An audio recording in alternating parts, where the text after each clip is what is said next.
प्रिय दर्शकों, स्वागत है आपका। आज हम इतिहास के एक महत्वपूर्ण आर्थिक सिद्धांत वाणिज्यवाद पर गहराई से चर्चा करेंगे। यह वीडियो विशेष रूप से उन लोगों के लिए है जो अर्थशास्त्र, इतिहास और व्यापार नीतियों में रुचि रखते हैं। अगर आप इतिहास से जुड़े ऐसे ही ज्ञानवर्धक विषयों को जानना चाहते हैं तो कृपया हमारे चैनल को लाइक करें, शेयर करें और सब्सक्राइब करें ताकि आपको ऐसे ही रोचक विषयों पर और भी विस्तृत जानकारियां मिलती रहे। अब बिना समय गवाए आइए जानते हैं वाणिज्यवाद के बारे में विस्तार से। वाणिज्यवाद का परिचय। वाणिज्यवाद एक आर्थिक सिद्धांत और व्यापार नीति थी जो 16वीं से 18वीं शताब्दी के बीच यूरोप में प्रभावी रही। इस विचारधारा के अनुसार किसी भी राष्ट्र की समृद्धि सोने चांदी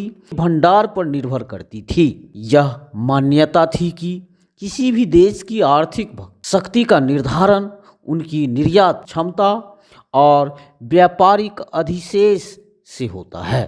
वाणिज्यवाद के अनुयायियों का मानना था कि सरकार को व्यापार और उद्योग को नियंत्रित करना चाहिए ताकि अधिकतम संपत्ति और आर्थिक लाभ प्राप्त किया जा सके। इस नीति के तहत उपनिवेशों का दोहन, संरक्षणवादी व्यापार और निर्यात बढ़ाने की रणनीतियां अपनाई गई। वाणिज्यवाद की परिभाषा से अब हम अवगत होते हैं। विभिन्न विद्वानों ने वाणिज्यवाद को अलग अलग परिभाषित किया है। एडम स्मिथ ने इसे राज्यों द्वारा अपनाई गई एक ऐसी आर्थिक नीति बताया जो राष्ट्रीय संपत्ति को बढ़ाने के लिए व्यापार और उद्योग को नियंत्रित करती है। कीसे और नॉर्थ ने कहा कि वाणिज्यवाद वह नीति है जिसमें सरकार घरेलू उत्पाद को बढ़ावा देकर और विदेशी माल के आयात को सीमित करके राष्ट्रीय संपत्ति को बढ़ाने का प्रयास करती है। सरल शब्दों में वाणिज्यवाद एक ऐसा आर्थिक सिद्धांत था जिसमें सरकार व्यापार और उद्योग पर नियंत्रण रखती थी और आयात को कम तथा निर्यात को अधिक करने पर जोर दिया जाता था ताकि अधिक से अधिक धन राष्ट्र के भीतर रहे। वाणिज्यवाद की उत्पत्ति। वाणिज्यवाद की उत्पत्ति 15वीं और 16वीं शताब्दी में हुई जब यूरोप में नवजागरण और भौगोलिक खोजों की वजह से व्यापार का विस्तार हुआ। कुछ मुख्य कारण जो वाणिज्यवाद के उदय के लिए जिम्मेदार थे। भौगोलिक खोजें। यूरोपीय देशों जैसे पुर्तगाल, स्पेन, इंग्लैंड और फ्रांस ने नई नई भूमि खोजी और अपने उपनिवेश बनाए। राष्ट्रीय राज्यों का उदय। मध्यकालीन सामंतवाद के पतन के बाद मजबूत राष्ट्र राज्यों का उदय हुआ जिन्होंने व्यापार को बढ़ावा दिया। औद्योगिक क्रांति की पूर्व की ठीका। इस समय उद्योग और व्यापार का विकास हुआ जिससे धन संचय की प्रवृत्ति बढ़ी। व्यापारिक प्रतिस्पर्धा। यूरोपीय देशों के बीच अधिक संपत्ति और व्यापारिक वर्चस्व के लिए प्रतिस्पर्धा शुरू हुई। वाणिज्यवाद के उदय के कारण। वाणिज्यवाद का विकास कई राजनीतिक, आर्थिक और सामाजिक कारणों के कारण हुआ। धन संचय की प्रवृत्ति। यूरोपीय शासकों ने यह समझा कि एक समृद्ध राष्ट्र बनने के लिए अधिकतम सोने चांदी का भंडारण आवश्यक है। राष्ट्रवाद। नए राष्ट्र राज्यों ने आर्थिक शक्ति को अपनी सैन्य और राजनीतिक शक्ति से जोड़ दिया। व्यापारिक विस्तार। नए मार्गों की खोज के कारण व्यापार बढ़ा और इसे नियंत्रित करने की आवश्यकता महसूस हुई। सरकारी संरक्षणवाद। सरकारों ने स्थानीय व्यापार और उद्योगों को बढ़ावा देने के लिए आयात पर कर लगाए और निर्यात को प्रोत्साहित किया। वाणिज्यवाद का परिणाम। आइए अब हम वाणिज्यवाद के परिणाम से अवगत होते हैं। वाणिज्यवाद की नीति के कई प्रभाव पड़े। उपनिवेशवाद का विकास। यूरोपीय देशों ने उपनिवेशों का शोषण किया और वहां से कच्चा माल सस्ते में लेकर अपने उद्योगों को बढ़ावा दिया। व्यापारिक प्रतिस्पर्धा, देशों के बीच आर्थिक वर्चस्व के लिए संघर्ष बढ़ा, जिसके कारण कई युद्ध हुए। स्थानीय उद्योगों का विकास, घरेलू उत्पादन को बढ़ावा मिला, जिससे कुटीर उद्योगों और मैन्युफैक्चरिंग का विकास हुआ।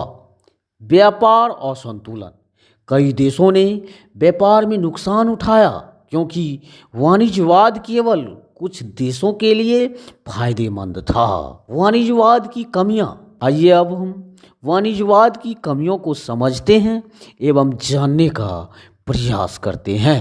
आर्थिक असमानता, इस नीति ने धनी और गरीब के बीच की खाई को और गहरा कर दिया।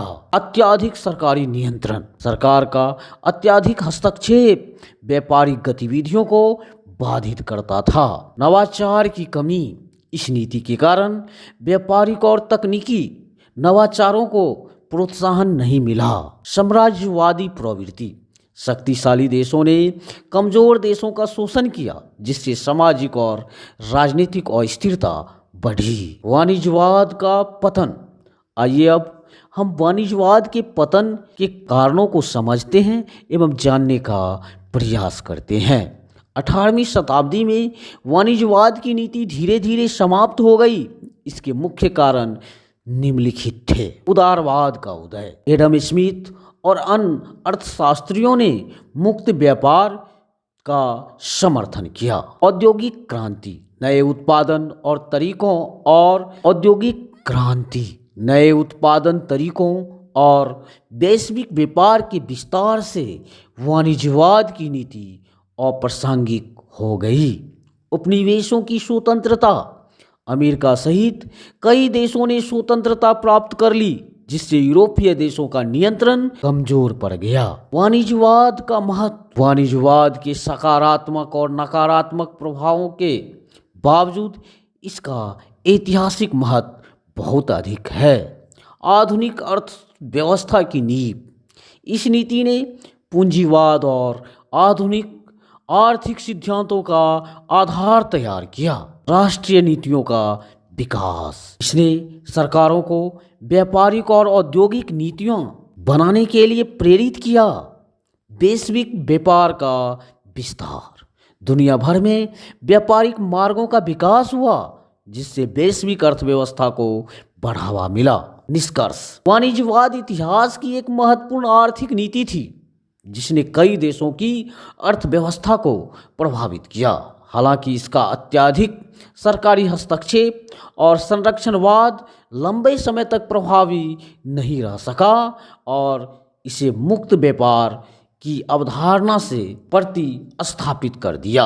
अगर आपको यह वीडियो पसंद आया हो तो लाइक करें, अपने दोस्तों के साथ शेयर करें और चैनल को सब्सक्राइब जरूर करें।